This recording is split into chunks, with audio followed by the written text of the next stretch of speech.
L'outil FREM, c'est un outil d'analyse des risques.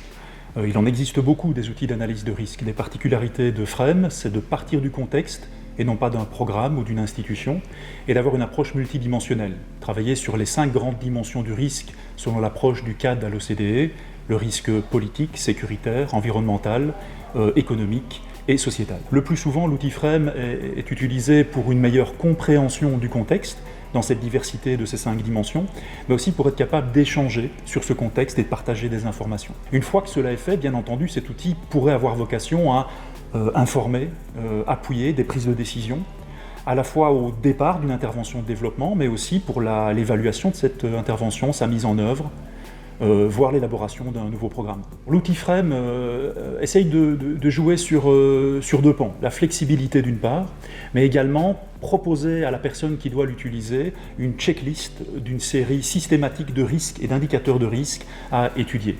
Donc la toute première étape, c'est de partir du contexte et d'identifier les risques contextuels sous les 5 dimensions de fragilité d'un contexte. Une fois que les risques ont été identifiés, en s'inspirant de cette checklist, je dirais, alors il convient encore de les évaluer, en évaluer la probabilité et en évaluer l'impact.